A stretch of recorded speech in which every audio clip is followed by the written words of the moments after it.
Hello aspirants, welcome to the channel Your UPSC Notes. On this channel, I share with you all my own notes so that you get an idea as to how you can make short and crisp notes on different subjects जो कि both prelims and mains examinations में आपको help करेगा. अगर आप मेरे notes से guidance लेकर अपने नोट्स बनाते हैं तो इसे लास्ट मोमेंट्स पे रिवाइज एंड मेमोराइज करना आपके लिए बहुत ही आसान हो जाएगा. अगर आप किसी स्पेसिफिक टॉपिक पर नोट्स चाहते हैं या किसी पर्टिकुलर टॉपिक पर नोट्स कैसे बनाएं ये समझ में नहीं आ रहा है तो आप कमेंट सेक्शन में कमेंट करके बताएं. मैं उस टॉपिक पर नोट्स आप लोगों के साथ शेयर कर दूँगी. So let's start. Today's topic is Union and its territory. आज मैं Union and its territory पर टॉपिक पर अपना नोट्स आप लोगों के साथ शेयर कर रही हूँ. As you can see in my notes, इसमें ज़्यादा कुछ है नहीं इस टॉपिक में और मेंस पर्सपेक्टिव से it is not very important. This topic is not very important from mains perspective but prelims के perspective से this topic is important. कभी prelims में पूछ लिया जाता है आर्टिकल 1 क्या है, आर्टिकल 2, मतलब आर्टिकल 1 ऐसा तो नहीं पूछेगा but whatever the sub points are there they can twist it and ask it in the prelims examination. तो मैं quickly आपको बता देती हूँ कि मैंने इस टॉपिक पे नोट्स कैसे बनाए हैं, यूनियन एंड इट्स टेरिटरी. तो मैंने इसमें ज़्यादा जो बुक में पूरी स्टोरी की तरह लिखी वो नहीं, बस शॉर्ट पॉइंट्स नोट किए हैं. आप भी अपने नोट्स ऐसे बना सकते हैं. तो आर्टिकल 1 में क्या है, आर्टिकल 1 में सिर्फ दो ही चीज़ें हैं. आर्टिकल 1 में दो चीज़ें हैं, पहला नेम ऑफ द कंट्री और दूसरा टाइप ऑफ पॉलिटी. तो ये दो चीज़ें आर्टिकल 1 में एक ही लाइन में डिफाइन कर दिया है. India that is Bharat is a union of states.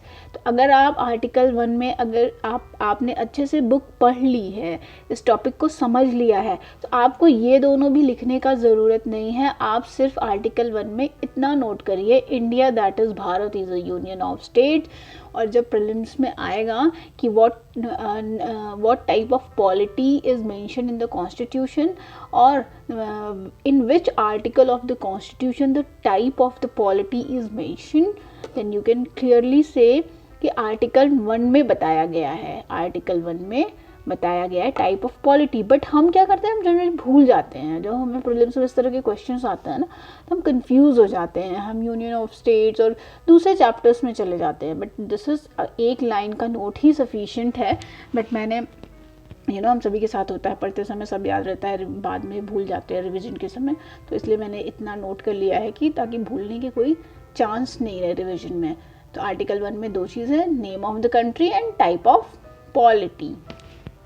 India that is Bharat, तो दोनों ही चीज़ें कॉन्स्टिट्यूशन में लिखी गई हैं. ये नेम ऑफ द कंट्री हो गया और टाइप ऑफ पॉलिटी क्या है, is a union of states. This is the type of polity. इसका मतलब क्या होता है यूनियन ऑफ स्टेट का, इसका मतलब भी मैंने यहाँ छोटा सा नोट बना के लिख लिया है. The country is an integral whole and divided into different states only for the convenience of administration. What does it mean? America में क्या है, different states they come together and make a United States of America. But India में नहीं है. India में क्या है, जैसे एक रोटी होती है बट उसको हम ईजिली एक रोटी एक बार में तो नहीं खा सकते हैं ना, तो हम उसको क्या करते हैं, उसकी बाइट्स बनाते हैं छोटे छोटे और फिर कन्वीनियंस के लिए कि हम उसको ईजिली खा सकें. आप उस तरह से समझेंगे तो हमेशा याद रहेगा कि उसको ईजिली खा सके, इसलिए हम छोटे बाइट्स बनाते हैं और फिर उसको खाते हैं. तो इसीलिए इंडिया एज अ एक इंटीग्रल होल है, वो एक है बट उसको छोटी छोटे स्टेट्स में या डिवाइडेड डिफरेंट स्टेट्स में डिवाइड कर दिया गया है सिर्फ एडमिनिस्ट्रेटिव कन्वीनियंस के लिए. So this is the type of polity and name of the country article 1 में है. और आर्टिकल 1 में जो लिखा हुआ है, जो टेरिटरी है, टेरिटरी ऑफ इंडिया जो यूनियन ऑफ स्टेट्स है, और इंडिया दैट इज भारत. तो इंडिया है क्या, वो भी आर्टिकल 1 में ही बताया गया है कि इंडिया का जो जो in terms of geography physical land क्या है, जो जो स्टेट्स हैं, territories of states, all the states वो इंडिया का पार्ट है, वो इंडिया है। जो यूनियन टेरिटरीज हैं, वो जो टेरिटरीज गवर्नमेंट ऑफ इंडिया ने अक्वायर की है at any point of time, हमने गवर्नमेंट ने जो किसी भी पॉइंट ऑफ टाइम में टेरिटरी अक्वायर की है, वो भी इंडिया, वो उसको भी इंडिया जोड़ के इंडिया बनता है। तो इंडिया कैसे बनता है? स्टेट्स, जो स्टेट का लैंड है, जो यूटी का लैंड है, and the territories that is acquired, that is mention in the article 1। Article 1 में इतना आप लिख लेंगे तो this is sufficient and you can answer any question in the prelims from this. Now the article 2 में क्या लिखा है इस टॉपिक पे? आर्टिकल 2 में है it empowers the parliament to admit into the Union of India or establish new states on such terms and conditions as it think fit. Hence, it relates to admission or establishment of new states that are not part of Union of India. What does it mean? इसका मतलब क्या है? Article 2 में मैंने इतना छोटा सा ये नोट्स बनाया है, आप इस तरह बना सकते हैं, और या आप इतना भी लिखने का ज़रूरत नहीं है, you can shorten your notes. अगर आपको टॉपिक समझ में आ गया है तो आप इसको और छोटा करके सिर्फ इतना लिख लीजिए जो मैंने पिंक मार्कर से हाईलाइट किया हुआ है, पिंक हाईलाइटर से। Admission, article 2 relates to admission और establishment of new states that are not part of you. जो पहले इंडिया का पार्ट नहीं था उसको इंडिया का पार्ट बनाना, एक नया स्टेट बनाना या उसको एडमिट करना इन इंडिया, ये आर्टिकल 2 इससे ही डील करता है। तो this much is sufficient for you. Now let's move to article 3। Article 3 में हम क्या देखते हैं? आर्टिकल 3 डील्स करता है, article 3 deals with the formation और changes in the existing states of the Union of India. हमने देखा आर्टिकल 2 में क्या था? आर्टिकल 2 जो एग्जिस्टिंग स्टेट्स हैं, मतलब हमने जैसे यूपी को डिवाइड कर दिया, दिल्ली में कुछ चेंज कर दिया, you no, in terms of geography, तो ये किस में आएगा? ये आर्टिकल 3 में आएगा। बट हमने कुछ नया, you know, sometimes through war और एनीथिंग हमें नया प्रॉपर्टी मिलता है जिसको हम इंडिया में इनकॉर्पोरेट करते हैं, तो वो आर्टिकल उसका नया स्टेट बना देते हैं, तो वो आर्टिकल 2 में आएगा। और जब विद इन इंडिया में जो ऑलरेडी हमारे पास है उसको ही हम कम ज़्यादा कर रहे हैं, 2 पार्ट में करके, 1 पार्ट को डिवाइड करके 2 में करके नया स्टेट बना दे रहे हैं, या 2 को ज्वाइन करके एक नया 1 कर दे रहे हैं। Like the Andhra Pradesh was divided into Telangana and Andhra, तो इस तरह से वो आर्टिकल 3 में आएगा। इंटरनल रीएडजस्टमेंट, अब आपको इतना भी, देखिए मैंने नोट्स में इतना लिखा हुआ है जो फॉर अंडरस्टैंडिंग, बट आप सिर्फ इतना लिख दीजिए, आर्टिकल 3 लिखिए अपने नोट्स में, और internal readjustments, that will be sufficient for you.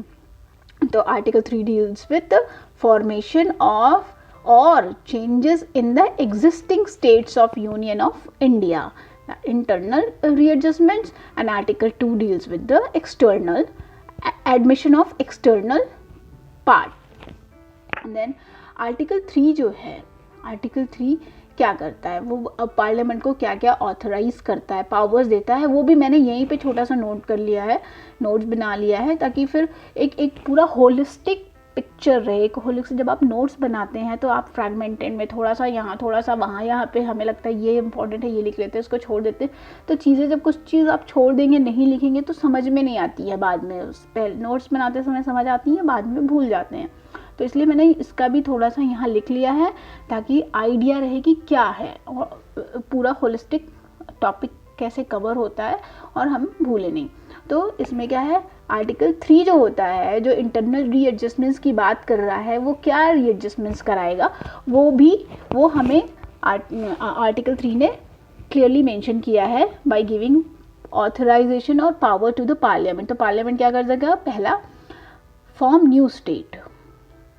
तो आर्टिकल 3 के अंदर पार्लियामेंट नया स्टेट बना सकता है by separation of territory from any state और बाय यूनाइटिंग 2 और मोर स्टेट्स और पार्ट ऑफ स्टेट्स और by uniting any territory to be part of any state, जो मैंने आपको बताया इंटरनल रीएडजस्टमेंट। तो ये आर्टिकल 3 इंटरनल रीएडजस्टमेंट्स है, और ये जो एक्सप्लेनेशन है वो इंटरनल रीएडजस्टमेंट्स की ही बात कर रहा है। जब आप ये जान लेंगे कि इंटरनल रीएडजस्टमेंट से फिर उसमें करना क्या है, करना यही है कि दो जो स्टेट्स हैं उसको अलग करके नया बना दिया, दो को जोड़ के बना दिया नया, या किसी स्टेट का थोड़ा सा पार्ट ले लिया, किसी और का थोड़ा सा पार्ट ले लिया, उसको ज्वाइन कर लिया, या इस तरह से जो इंटरनली कर रहे हैं वो आर्टिकल 3 में ये पावर किसको दी गई है?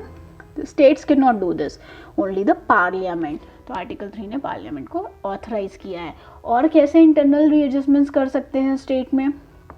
तो किसी स्टेट का एरिया इंक्रीज कर दिया, या किसी स्टेट का एरिया डिमिनिश कर दिया, मतलब कम कर दिया, या उसकी बाउंड्रीज को ऑल्टर कर दिया, या किसी स्टेट का नाम बदल दिया, you know, alter the name of any state, that will also come. जैसे पहले उड़ीसा था, उड़ीसा हो गया, है ना, Uttaranchal become Uttarakhand. So the name has been change under which article? तो you have to remember article 3 के अंदर ये सारे चेंजेस हुए हैं। नाउ तो कंडीशंस क्या हैं? अगर पार्लियामेंट ये सारी चीज़ें कर रहा है तो क्या, तो फिर सरकार जब चाहे, सरकार को जो जिसकी भी पार्टी की पावर गवर्नमेंट में रहेगी उसको लगेगा भाई ये हमारे ये स्टेट में हमारा पावर नहीं है, हमारे पार्टी पावर में नहीं है, चलो इसके साथ कुछ छेड़छाड़ कर सकते हैं। तो क्या कर सकते हैं? क्या is it that easy? No. तो देयर आर सर्टेन कंडीशंस कि आप ये आर्टिकल 3 में सर्टेन कंडीशंस लगाई गई हैं कि आप ये इंटरनल रीएडजस्टमेंट्स कब कर सकते हैं, कैसे, मतलब क्या कंडीशन है जिससे आप इंटरनल रीएडजस्टमेंट्स कर सकते हैं, आपको परमिसिबल है। तो ये है first point is a bill contemplating the above changes can be introduced in the parliament only with prior recommendation of the president.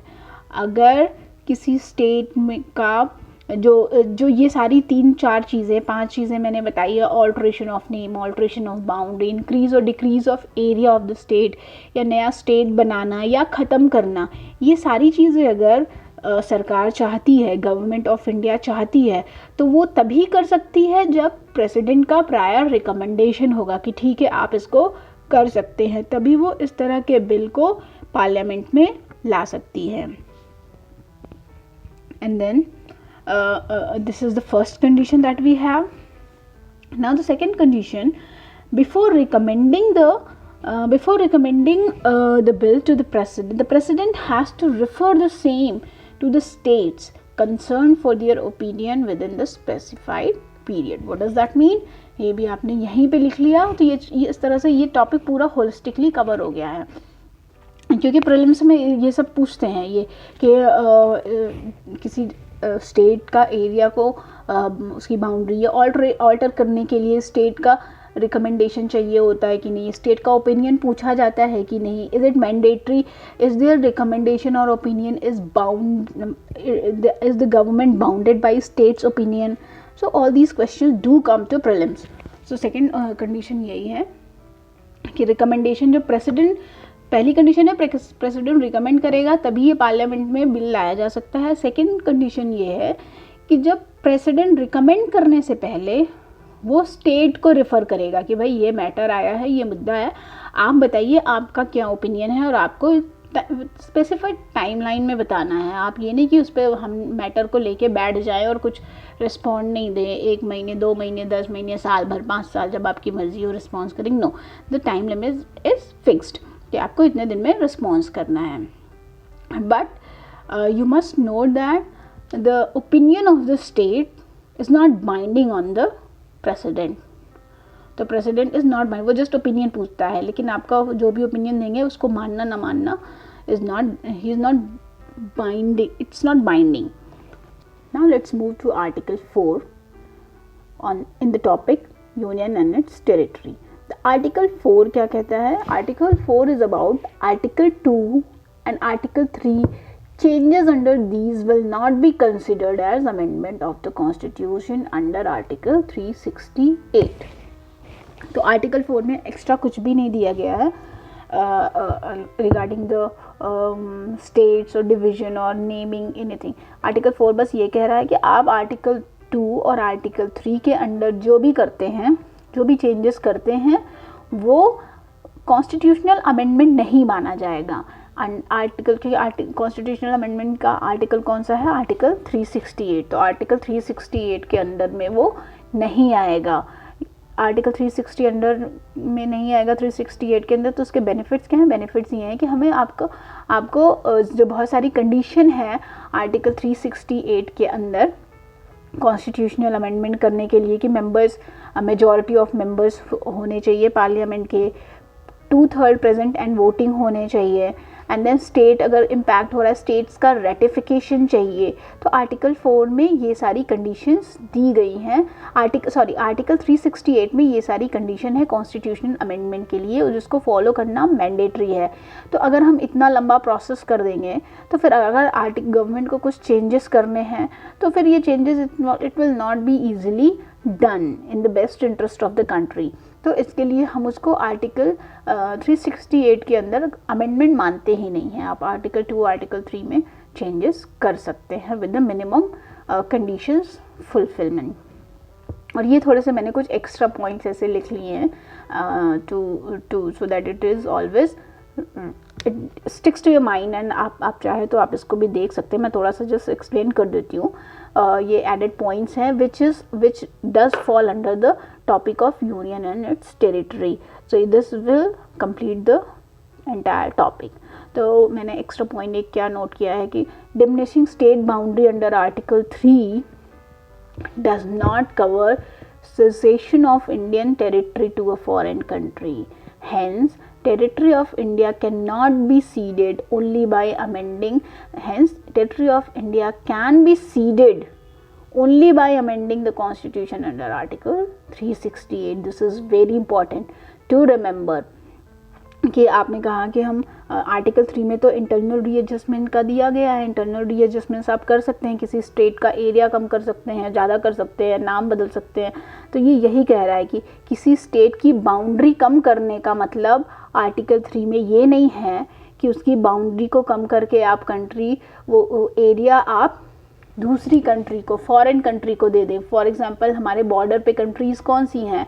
जैसे अरुणाचल है, चाइना हमेशा अग्रेशन करता रहता है। We have Pakistan, we have Bangladesh. तो हमारे जो बॉर्डरिंग स्टेट है, for example bordering state of Bangladesh is West Bengal. तो हम ऐसा नहीं है, हम गवर्नमेंट के पास तो राइट है कि वो वेस्ट बंगाल की बाउंड्री को रीएडजस्ट कर सकता है, कम कर सकता है, ज़्यादा कर सकता है, but the what government can not do कि उसकी बाउंड्री को अगर कम किया, एरिया को कम किया, तो थोड़ा सा एरिया बांग्लादेश को दे दे। No, this is not allowed. अगर ये करना है तो फिर हमें चाहिए होगा तो आर्टिकल 368 के अंदर हमें उसको अमेंड करना होगा कॉन्स्टिट्यूशन को, जिसमें कि मिनिमम रिक्वायरमेंट फुलफिल करनी होती है, स्टेट का रेटिफिकेशन चाहिए होगा।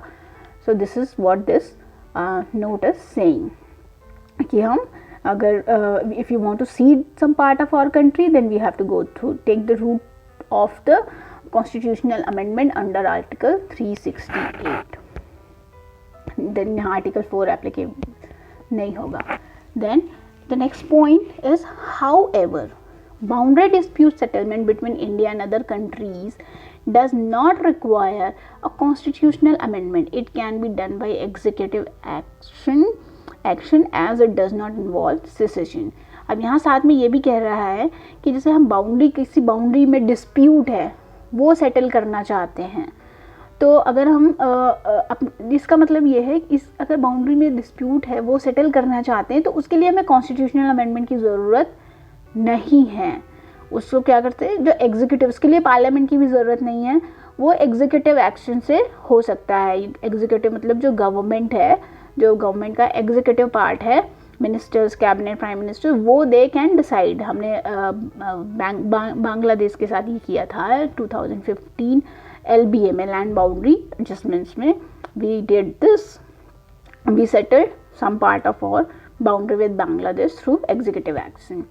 ये और एक छोटा सा नोट्स, ये प्रीलिम्स में क्वेश्चन पूछती है UPSC, match the following and this then you can note down this also, like Hyderabad को ये क्या है, हमने किस तरह से, क्योंकि इंडिया पूरा एज वी ऑल नो पूरा इंडिया यूनाइटेड हो गया था, just these parts you can say were left which did not want to join India. तो उसके लिए गवर्नमेंट को स्पेशल एक्शन लेना पड़ा कि उसको इंडिया का पार्ट कैसे बनाए. तो हैदराबाद के लिए क्या किया था, पुलिस एक्शन लिया था, जूनागढ़ में रेफरेंडम पास किया था, और कश्मीर के लिए इंस्ट्रूमेंट ऑफ एक्सेशन, कश्मीर के लिए instrument of accession we use Junagadh referendum and Hyderabad police action. Now this topic union and its territory is complete. It is complete for prelims perspective. Mains perspective से तो बहुत सारी चीज़ें हो सकती हैं, जैसे evolution of states and UTs, कैसे वो इवॉल्व हुए, वो आप you mention, write down, elaborate. तो बहुत सारे टॉपिक्स हैं that I will be taking you through in my upcoming videos. मैं आपको बता दूंगी, उसके नोट्स भी शेयर कर दूंगी. ये फ्रेंड्स पर्सपेक्टिव से बस ये इतना ही था. सो aspirants, I will really request you to like and subscribe my channel, and please share this with your friends who needs them, and your one like and subscribe will really mean a lot. It will help my videos reach more people who need help, more aspirants who get lost. कभी कभी वो सिर्फ उनका कितना aspirants का time waste हो जाता है, उनको पता ही नहीं होता हम पढ़ें कैसे, नोट्स कैसे बनाएं, क्या पढ़ें. आपको मेरे नोट्स से सिर्फ ये आइडिया नहीं मिलेगा कि नोट्स कैसे बनाएं, आप ये भी देख सकते हैं क्या पढ़ना है क्या नहीं पढ़ना है. जो नोट्स में है, these are the things important that you need to read deeply and understand, then makes note in this way. और आपको फालतू की चीज़ें पढ़ के टाइम वेस्ट नहीं करना है. तो आप मेरे नोट से दो चीज़ सीख सकते हैं, नोट्स बनाना एंड क्या टॉपिक पढ़ना है. That is also very important. So please do like and subscribe and share, and thank you for the day. I'll see you in the next video. Love you all.